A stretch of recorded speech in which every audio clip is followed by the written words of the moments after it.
Assalamualaikum warahmatullahi wabarakatuh. Saya Vanika Chandra Indrawan dengan NIM 185111061. Dalam presentasi hari ini saya akan membahas tentang value engineering. Nah, dari sini dapat dilihat konsep dan penjabaran VE. Apa itu VE, untung atau rugi menggunakan VE, dan kenapa VE? Apa itu VE? VE adalah suatu penerapan untuk melakukan optimalisasi biaya dengan tetap mempertahankan mutu agar bangunan dapat menopang beban dengan optimal. Jadi tidak hanya menurunkan biaya atau menurunkan biaya pekerjaan, namun VE juga memperhatikan mutu atau kualitas dari bangunan tersebut. Maka dari itu, pada penerapan VE harus dilakukan oleh seorang yang profesional pada bidangnya. Nah, untung atau rugi pada saat menggunakan VE. Memang pada saat melakukan VE itu kita mengeluarkan biaya untuk membayar seorang engineer-nya, seorang yang memberikan jasa VE. Namun sebenarnya saat melakukan VE tersebut, kita dapat menghemat biaya. Kenapa bisa menghemat biaya? Dari permisalannya adalah pada saat kita melakukan RAB dengan misalkan balok dengan ukuran 40 kali 40 atau kolom dengan ukuran 40 kali 40, sedangkan pada saat dilakukan VE, ternyata struktur mampu menopang beban bangunan hanya dengan kolom berukuran 30 kali 30. Maka dari itu, kita dapat lihat sendiri bahwa itu akan mempengaruhi biaya dalam membangun suatu bangunan.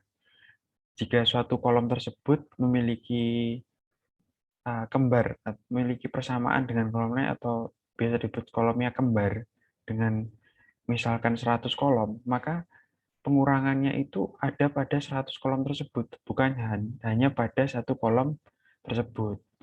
Nah, maka dari itu, pada saat kita melakukan VE itu mengeluarkan biaya untuk membayar seorang engineer, namun kita juga akan mendapatkan keuntungan dari penurunan biaya pada saat pelaksanaan proyek itu sendiri. Nah, kenapa VE? VE itu dilakukan oleh profesional dengan perhitungan. Jadi, tidak hanya asal-asalan menurunkan atau mengurangi item pekerjaan. Misalkan pada uh, proyek dengan kontraktor yang sudah berpengalaman namun tidak dilakukan PE, oh ini uh, dapat dipasang kolom ukuran 20 kali 20. Padahal di RAB ditetapkan ukuran 40 kali 40. Dasarnya apa? Dasarnya kalau yang tanpa VE, dasarnya hanyalah pengalaman dan hanyalah awang-awang saja. Namun pada saat kita lakukan VE, itu dasarnya adalah perhitungan yang tetap, yang perhitungan yang analitik. Jadi uh, pengurangan biaya atau optimalisasi biaya dengan mutu yang tetap, mutu yang optimal pula itu dapat dipertanggungjawabkan, tidak hanya asal-asalan mengurangi biayanya. Lalu untuk contoh penerapan rekayasa nilai atau value engineering, saya ambil dari jurnal pekerjaan struktur balok dan kolom gedung Poliklinik UB. Gambaran umumnya adalah value engineering di sini dilakukan untuk melakukan optimalisasi biaya yang digunakan pada proyek gedung Poliklinik UB. Value engineering adalah suatu pekerjaan yang kreatif dan terencana dengan tujuan untuk mengefisiensikan biaya yang tidak perlu dan juga digunakan untuk mencari suatu alternatif yang bertujuan menghasilkan biaya yang lebih sesuai atau lebih rendah dari harga yang telah direncanakan sebelumnya. Yang tentunya di sini juga ditekankan bahwa dengan batasan fungsional, kekuatan strukturnya, dan untuk pekerjaannya. Diketahui bahwa proyek pembangunan gedung Poliklinik UB ini menghabiskan biaya sebesar 6,2 miliar, 2 sekian miliar. Nah, latar belakangnya kenapa diterapkan VE itu adalah RAB membengkak.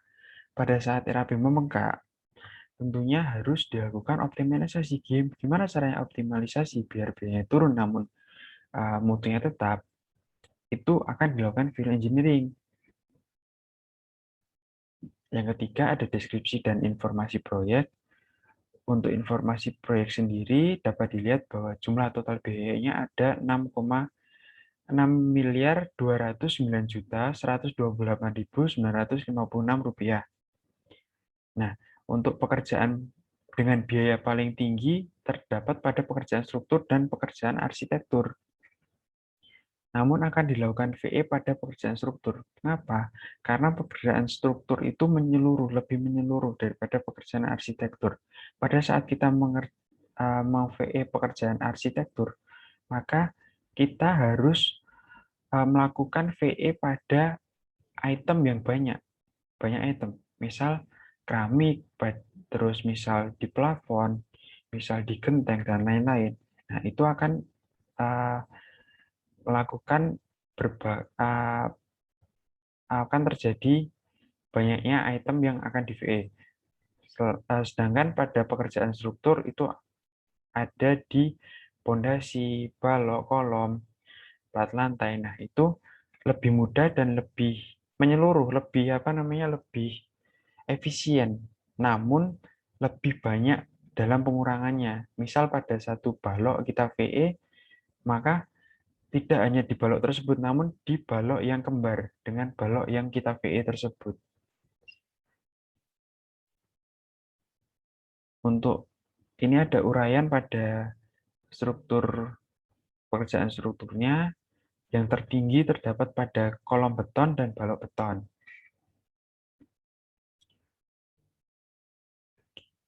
Yang keempat ada spekulasi. Pada tahap ini penulis memberikan 4 alternatif desain sebagai perbandingan perencanaan awal dari struktur, yaitu 1 menggunakan struktur beton bertulang, 2 struktur baja, 3 struktur komposit, dan 4 struktur beton precast. Yang kelima akan dilakukan analisis VE proyek. Nah, untuk analisisnya sendiri, beton yang awal sebelum dilakukan VE itu diketahui dengan mutu K250. Sedangkan ini akan dilakukan VE dengan beton K250 dengan dimensi yang akan dijelaskan pada berikutnya. Untuk uraian pekerjaannya, untuk betonnya, dengan setelah VE ini didapatkan nilai atau harga biaya totalnya adalah 181 juta. Sedangkan sebelum dilakukan VE itu ada 347 juta. Dalam persen itu didapat penghematan sebesar 47%. Sangat besar di sini terlihat ada penghematan sebesar 47% dari awalnya. Untuk pekerjaan kolomnya akan dilakukan VE dengan beton K250 dengan mutu awal yaitu K275. Ini setelah dilakukan VE didapatkan nilai 160 juta yang awalnya 258 juta. Didapatkan penghematan sebesar 37,89%, cukup besar ya. Lalu untuk rekomendasinya, nah di sini dilihatkan bahwa beton awalnya itu digunakan 30 kali 50. Sedangkan setelah VE didapat nilai 25 kali 40 dimensinya. Dapatkan penghematan sebesar 47% untuk kolom, dimensinya tetap, namun beton bertulangnya itu dengan mutu K250 sama dengan baloknya tadi dengan awalnya 275 menjadi 250. Nah, kesimpulan yang dapat ditarik adalah alternatif yang lebih efektif itu menggunakan struktur beton bertulang tetap seperti semula, namun menggunakan dimensi yang semulanya 30-50 jadi 25-40. Pada balok B2 semulanya 240 tetap menggunakan 240.